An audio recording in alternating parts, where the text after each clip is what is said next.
എന്താ ഇവിടെ ഇരിക്കുന്നു? പടിഞ്ഞാറനെ നല്ല കാറ്റ്. പടിഞ്ഞാറത്തെ കാറ്റേ അവളുടെ വീട്ടിൽ പോയി. ഇനി തെക്കുന്നോ വടക്കുന്നോ വല്ല കാറ്റുണ്ടോ നോക്കുന്നു. കള്ളുകുടിച്ചോ നിക്കുക പോയി ചോദിക്ക്. ഞാനെന്തിനാ അവനോട് ചോദിക്കുന്നത്? എന്റെ സാധനം ഇരിക്കല്ലേ, അവൻ വേണമെങ്കിൽ എന്നോട് ചോദിച്ചപ്പോ കണ്ടില്ലേ. നമ്മളെ കല്യാണത്തിന് മുമ്പേ ഞാൻ ദൈവത്തിന്റെ അടുത്ത് ഇങ്ങനെ പ്രാർത്ഥിച്ചായിരുന്നു, എനിക്കൊരു നല്ല ഭാര്യനെ തരണേന്ന്. എന്നിട്ട് ഞാൻ 50 പൈസ ഇട്ടുവിട്ടു നേർച്ചയായിട്ട്. എനിക്ക് നിന്നെ തന്നു ദൈവം. എന്നിട്ട് പറയാണ് 50 പൈസക്ക് ഇതൊക്കെ ഇട്ടോളാം. പകച്ചു പോയി. അച്ചോ, ഞാനൊരു 4 ക്വസ്റ്റ്യൻ ചോദിക്കുന്നു. ഉത്തരം പറഞ്ഞാൽ നിനക്ക് 500 രൂപ.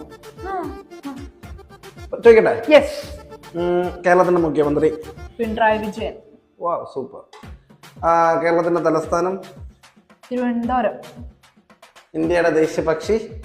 മയില്. Very good. ഇന്നലെ എന്റെ പോക്കറ്റിൽ നിന്ന് അടിച്ചു മാറ്റിയ പൈസ ഇട്ടിരിക്കുന്നു. അലമാരി സരകടി. Very nice. പോയേ പോയേ കയ്യിൽ